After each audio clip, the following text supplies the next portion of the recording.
Semaj, how are you? I'm fine, thanks. And How are you yourself? feeling? Quite okay. Quite good. Okay. Welcome to YouTube Creators. We're going to be having an interview with you. We just want to find out basically we want to find out about you being in business and entertainment and what you do and everything. So before we continue, could you just give us a proper pronunciation of your name? Something very unusual. Okay, actually my name is James. So Semaj is basically James in reverse. James in... Oh my god.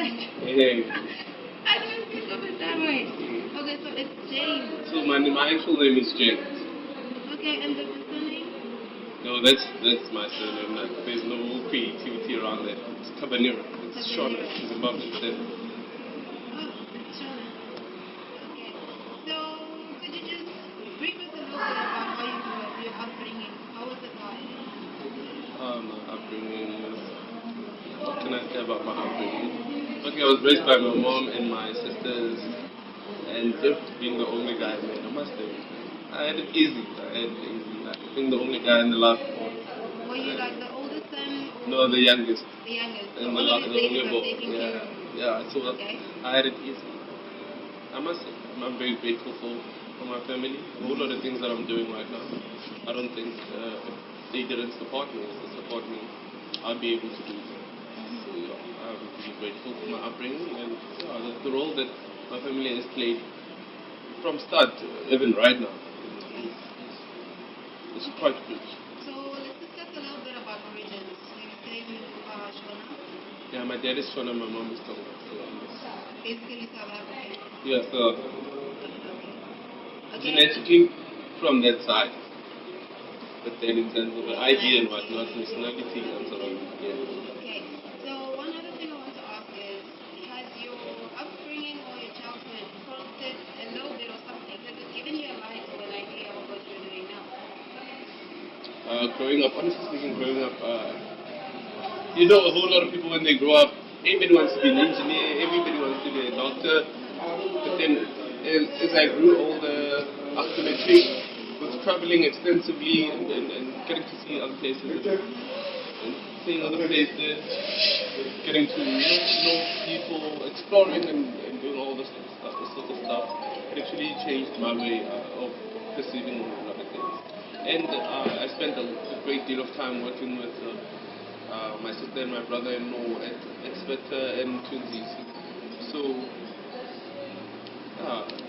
and I've managed the entertainment side of things for them. You were like an organizer Yeah, I'd control their social pages, I'd organize events, coordinate everything in terms of the entertainment side. Okay, let's jump to, can you just clarify what is it that you do? Right now? Right now. Okay, basically what I do is, I do mining supplies. I've got a company that does mining supplies, and then I also do what? The entertainment side of things.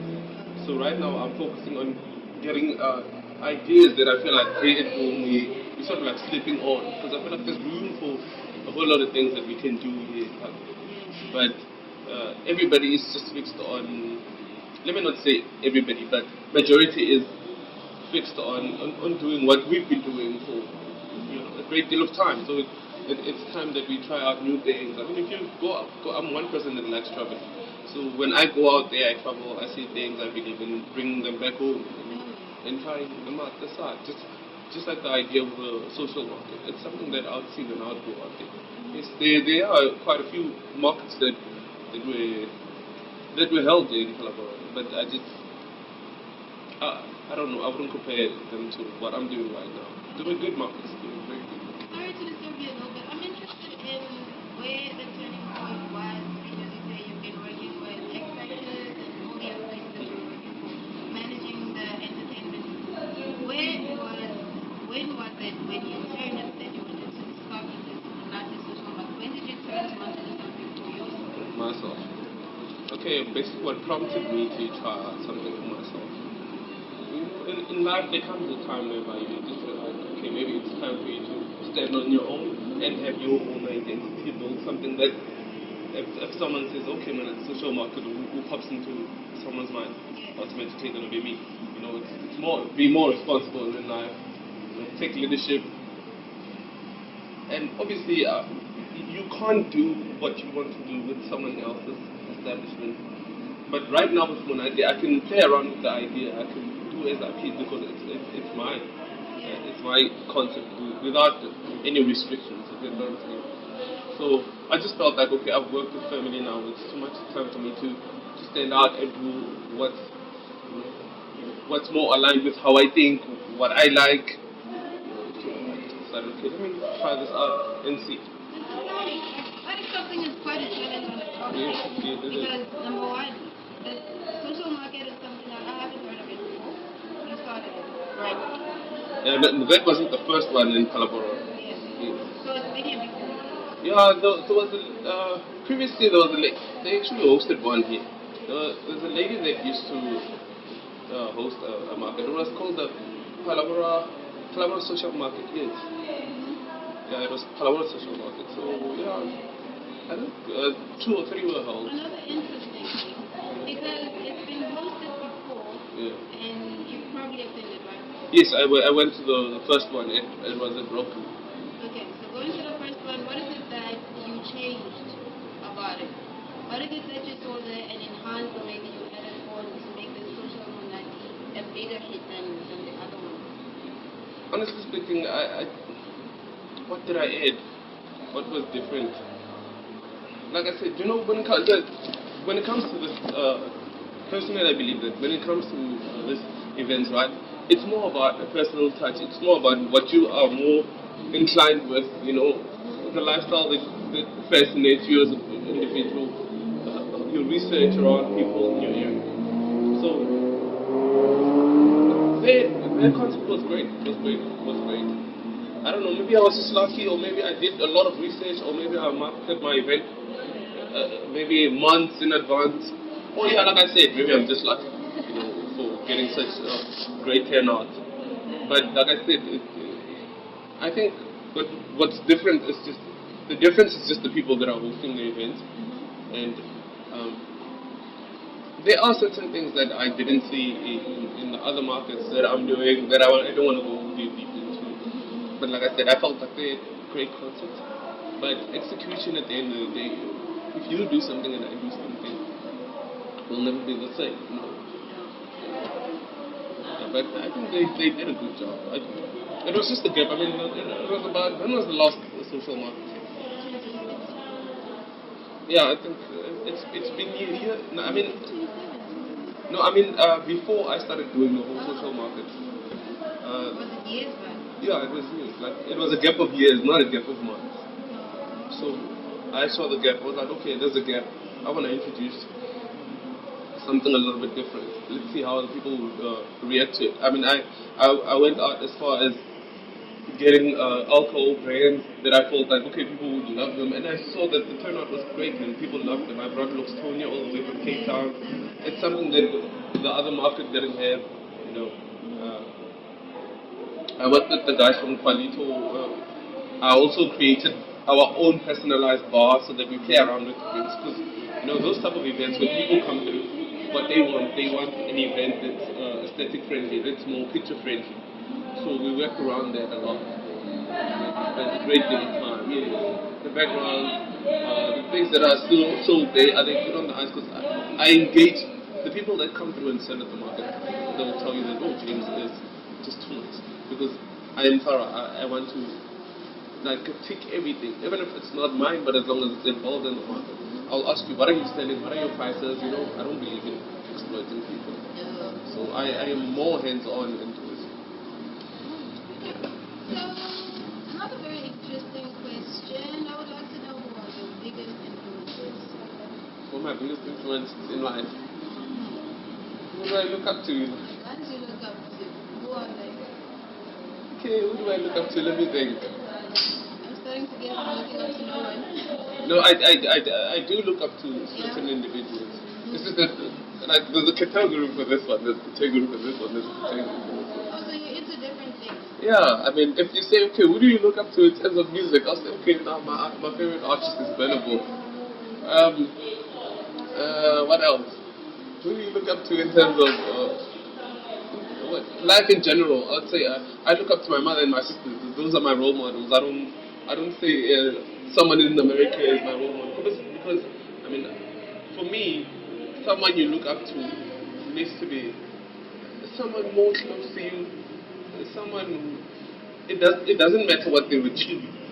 You get what I'm saying? But somehow, somewhere, you need to relate and fully understand what's the story behind this particular individual. So I feel like my sisters and my mom, for me, those are my idols, and I look up to them. They raised me, so I look up to them. What else? And then what else? Okay, in terms of fashion, who influences me, I look up to Virgil Abloh. He's a hard-working guy. Creative director behind Louis Vuitton. Yeah, he's a black guy. He's a black guy? Yeah. You're big on supporting local and I don't know if I'm allowed to say this, but black people. Yeah, I do support black people. What is this energy behind supporting local? Like, I just feel like if I support, but it's not necessarily around black people. If someone does very well, I strongly believe in supporting whatever they do. Like for instance, right now I told you that I'm wearing a t-shirt that's by a local guy. Yeah. If someone does well, or maybe you just feel like okay, you align with what they do, give it a chance, support them. Because if we support each other, we are much more stronger than me standing out as an individual. I mean, the market that I'm doing, I don't think it would be that big if I didn't reach out to certain people that I feel like are doing well. I mean, I had to go to the guys there at KFC, see the guys that take pictures. Yeah, I reached out to them and I told those guys, you know what, I like what you guys are doing here. I see it's trending. And I'd love to work with you guys. I would love to give you guys a platform where you can come through, conduct your business and take pictures of people like free of charge. Yeah. And by that time they were evicting them from checkup and they told me to leave. For me, I felt like it was wrong, but I cannot control how checkers, or ShopRite controls their facilities. But I just felt like it was wrong. But they had their own grounds and rights to tell the guys to vacate from the premises. So I reached out to the guys and they came through. I was so happy, man. They did a great job. They even shared their pictures with me. So that's building what? Did you think of the hiccup? Yeah, like I said, my hiccup was, after matric, I felt like I disappointed my parents.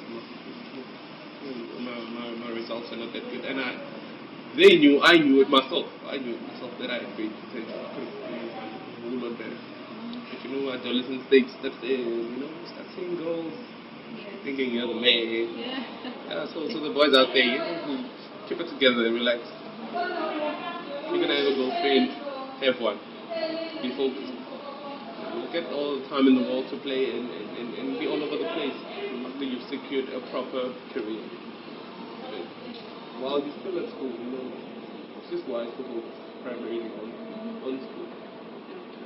It's not that people are not doing well academically, because yes, it is hard, but distractions as well, when they come in, they derail you. Yeah. So I feel I allowed distractions to derail me, and my marks they just dropped and went down. And then I was just caught up in a world that I didn't understand what's going on. This is not a world that I'm familiar to, From good grades to very, very bad grades.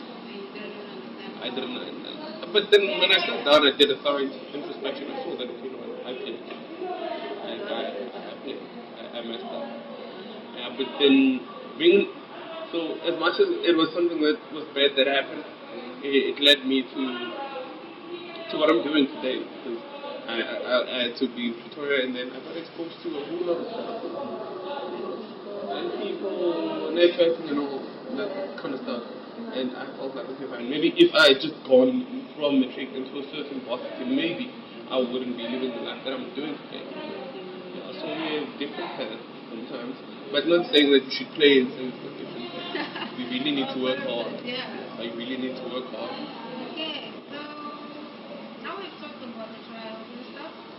The importance of knowing how to move on from a mistake, or rather get accepting how do you accept rejection and how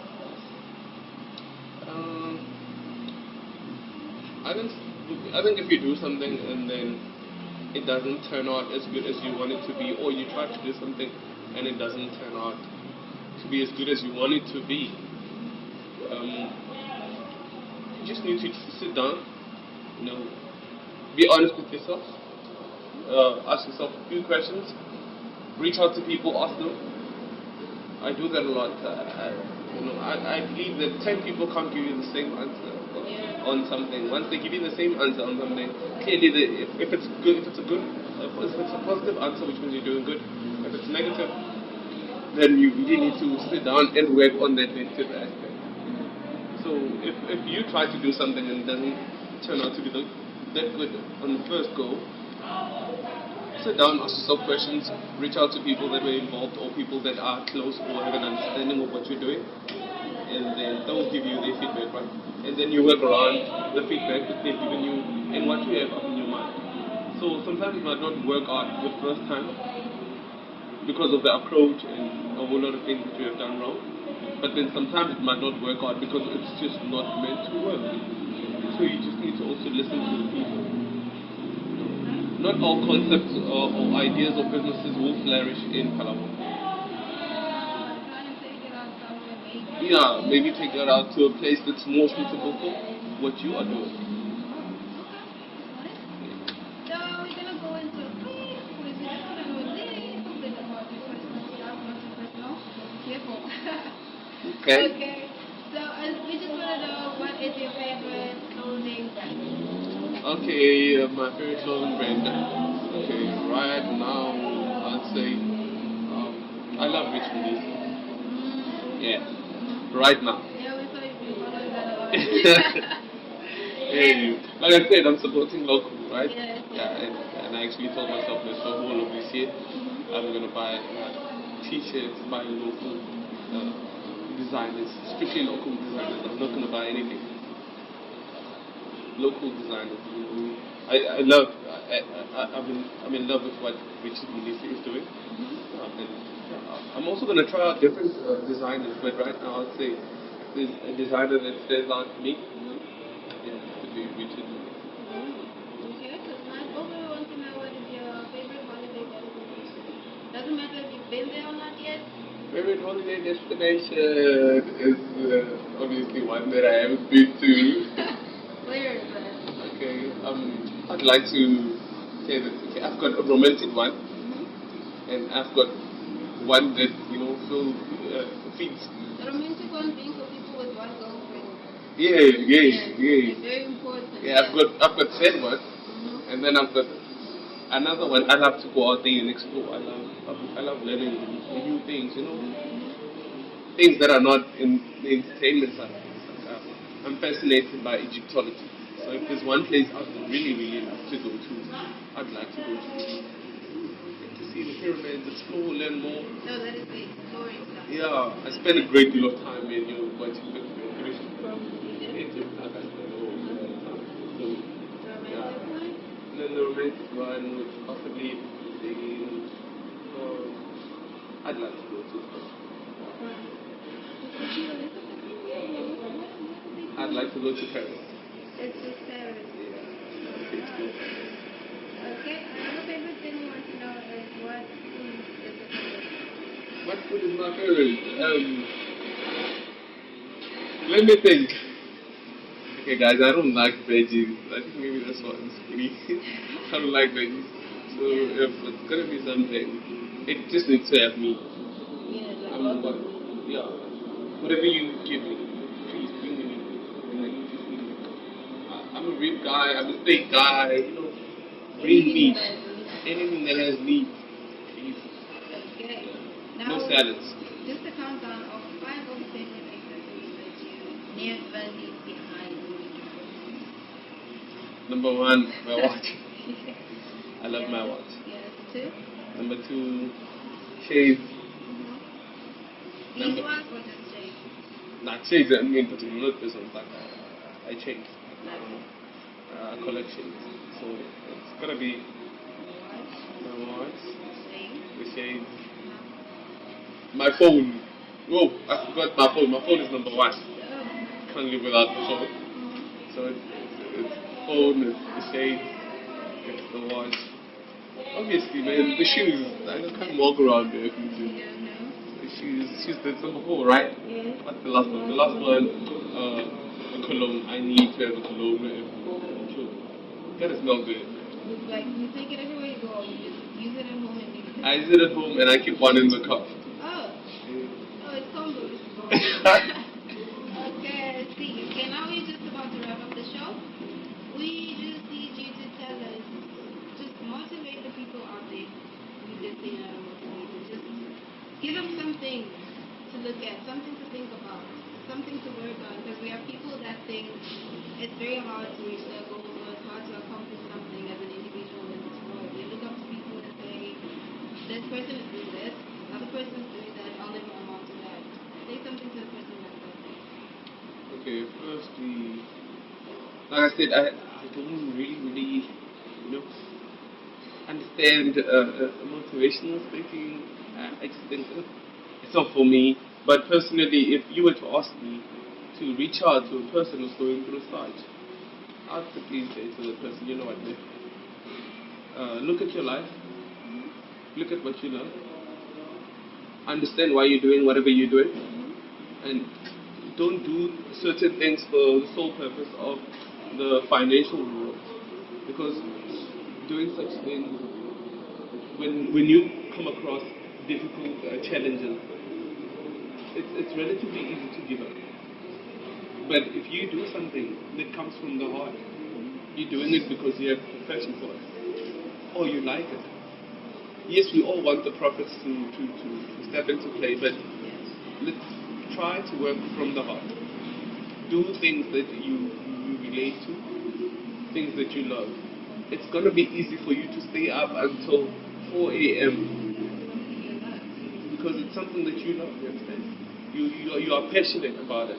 But if you're doing something for the sole purpose of finances, best believe the minute you find challenges, it's easy for you to drop that idea and go to the next idea because you feel like James is doing the social market.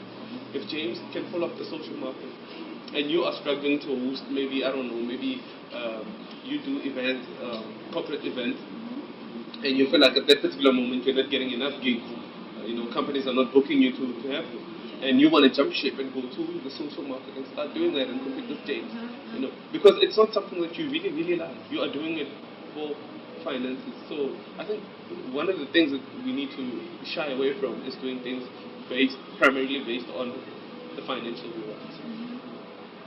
Really enjoy what you're doing, and there is nothing that's easy in this world. If it's easy, it's gonna crash very easy. It's gonna crash very easy. You need to put in work. You need to put in time, invest effort, do research on whatever you do.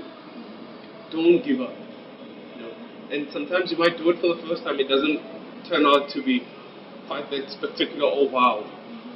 Go back, do your homework, thoroughly analyze everything that you did. See where you can improve. There's always room for improvement in everything that you do.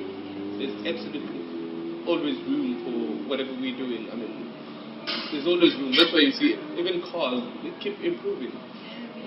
Cameras, phones, and everything, they keep improving. So, as an individual, you might do something for the first time and it doesn't turn out well. Maybe even at that particular moment, maybe your mind is not there. You think of other things. So we don't give up easily, and we don't want things to just be a success easily. No, we put in work, put in effort, invest time. Go out there, do research, work hard. If it doesn't turn out well, you sit back, you do a thorough analysis. What went wrong? What was I doing wrong? Or what was I doing right? And sometimes, and self-pity is another problem. Don't be that individual that gets caught up in a cycle where you want to feel sorry for yourself and then everybody should feel sorry for yourself. It doesn't work that way. It's a cruel world to everybody. Even people that are born with a silver spoon, it's still a cruel world to them because they have certain standards that have been set for them. They can't be like ordinary people. we still need to do special things. So everybody needs to understand that for them to be great in life, you need to work hard, work hard, work hard. If it means stay up all night, you stay up all night. You're gonna get the rewards one day. So we don't give up easily. Nothing is gonna be given to you like this on a solo plate. Not even your family is gonna come to you and be like, okay, this is James. James, take this. This is yours. No, and believe in yourself as an individual. You don't give up. One person you never give up on. You can give up on everybody. You don't give up on yourself.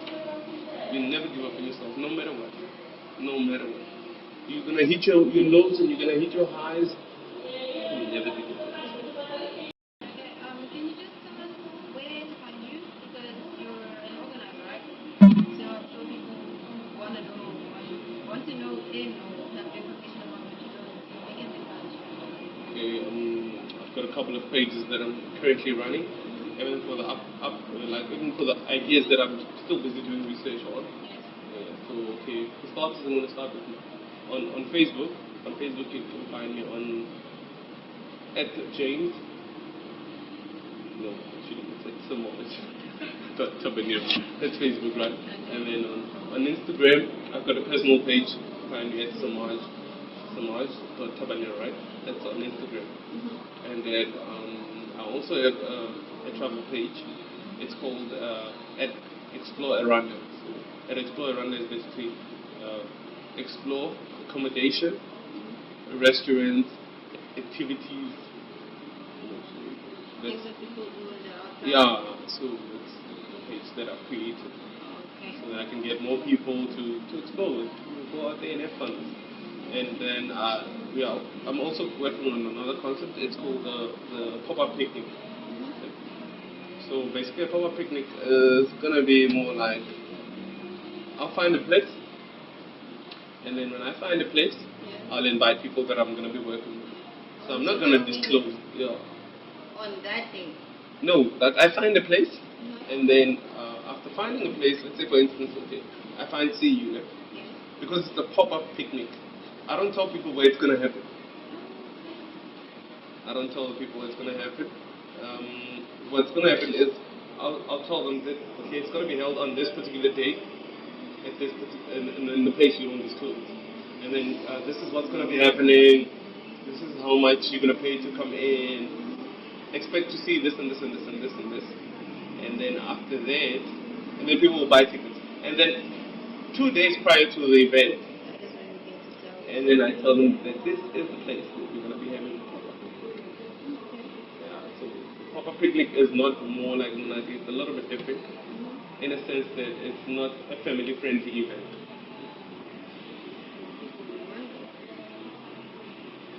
I wouldn't know. Hey, I wouldn't know. I wouldn't know.